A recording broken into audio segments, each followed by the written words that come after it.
You're listening to All Things Real Estate on Full Service Radio, 830 WCRN.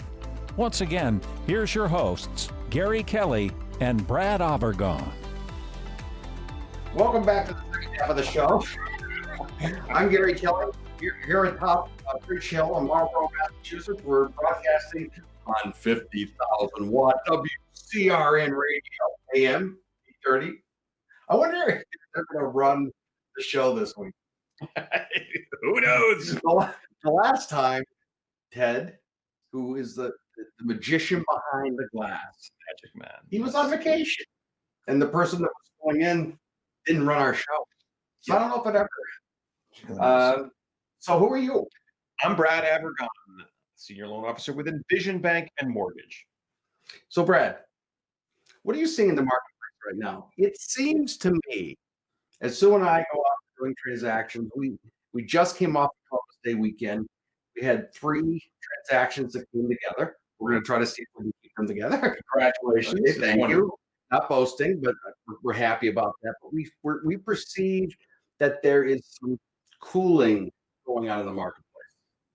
Okay, are you seeing I'm not going to call it cooling. I'm going to call it a little bit more of a return to normalcy, Gary, because it would imply that things are slowing down. I don't think that that's the case at all. I'm still seeing multiple offers on many properties and such.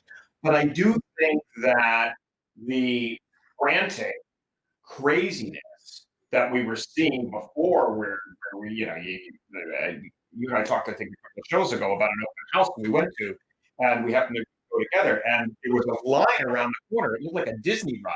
Right. And I mean, that's crazy. You're getting, 7 offers, 10 offers. I mean, way above it. And I think that craziness has settled down, and I think that's a good thing because it's like everybody wants what they can't get, and I think sometimes buyers go to a point of whatever we have to bid, right, and you're paying way over. But I also think that as a listing agent, comment on this: when you price a home, you're pricing a home for the most part at its fair market value. We price a home based on what we believe is going on in the marketplace at that point in time. We look at comps, and those are comparable to other houses that sold typically in the last 6 months to try to get it where that particular house in that particular style is at that point in time. Okay? You don't, roll high. There is a strategy we have used on occasion to go in very low to generate all that interest, the feeding frenzy, and then have it go over asking. I'm not a huge fan of that approach. It's very selective. I'd rather go out. This is what we think the house is worth. This is where we think it's praised, because we don't want the bank coming back afterwards and saying, no, it's not worth that much. And we put it out the marketplace, and then we wait to look at the offers.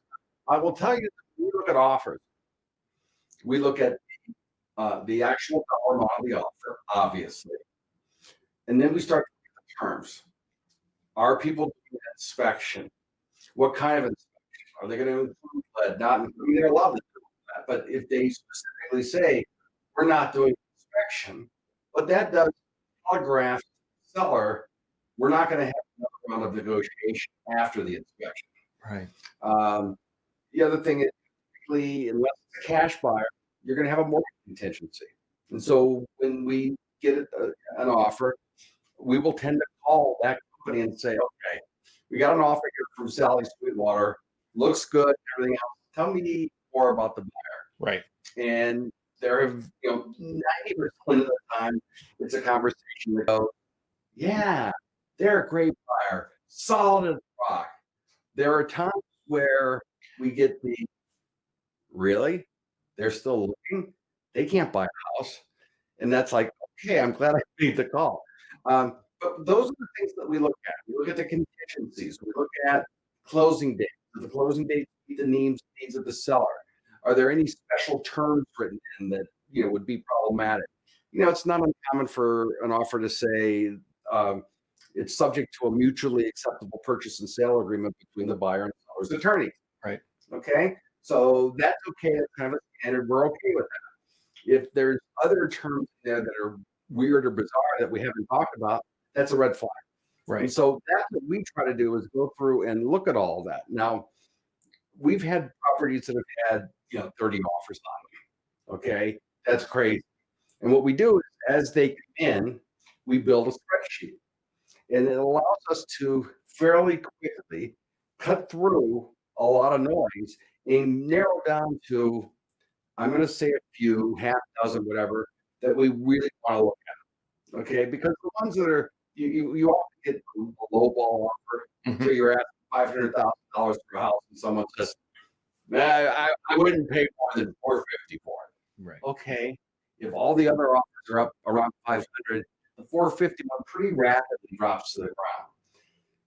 And then we just iterate, go through that. So when we get finished with multiple offers, we're able to sit there and say to the seller, here's what it's looking like. Mhm. Because ultimately, it's not the real estate agent that makes the decision on which offer is accepted. It's the seller. The Right. part of our value add is to go in and provide them with that input so that they're not taken aback, overwhelmed with a pile of offers. Right. And there are times we had a house that we sold recently where the house was on the market one day. It had not had any showing requests. And the seller sent us a note and said, no one likes my house. Well, that's actually not the case at all. It actually ended up selling over asking, no inspection, appraisal out in the time frame they wanted. But it was that initial, the house has been on the market for a day. I'm not getting overwhelmed with showing requests. Are we in trouble? Right. I think a lot of times, sellers lose sight of the fact that you really only need one buyer. You need one good buyer. You don't need 20 buyers. You don't need 30 buyers. And they hear about things. They're always listening to the news. Or, oh, the housing market's going crazy. Things are, dogs and cats are living together. It's craziness. And so they develop this expectation that, we're going to put it on. We're going to be onslaught with all these offers. And sometimes that does happen, but a lot of times it doesn't happen. And all you need is one good buyer that loves your home and that feels that they can live there. And that person is, that transaction may just fit the bill and sail through smoothly. And that's really, I think, what you want. And that's why you asked about, the cooling off the market. I think this return to normalcy. I think, in a standard market, it would take 30 to 60 days to get a home under agreement, if I'm correctly. I think we're returning to that right now, and I think that that's a good thing. I think that overall, when you have all these people lining up, yeah, did it drive prices higher? Yes, but it also created this franticness, and for buyers that were looking, there was a certain amount of.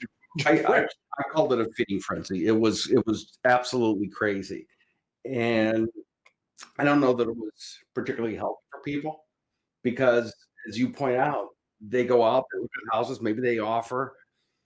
And we worked with one buyer who happens to be a restaurateur, Mhm. and he would go out and look in the morning. Well, that's great. That's a great time for us to look at houses.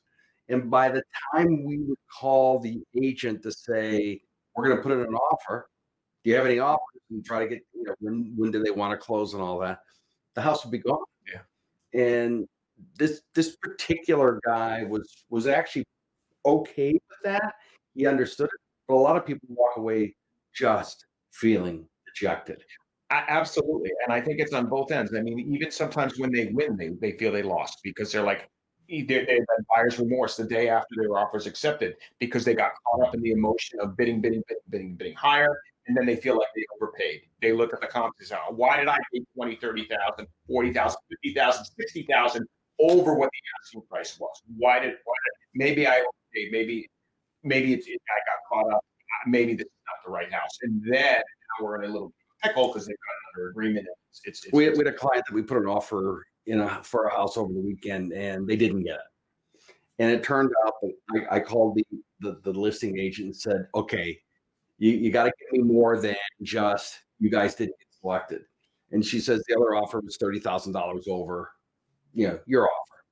Okay, that's a good data point. We called the buyer and we said, sorry, you lost. And you could hear over the phone dejection set in.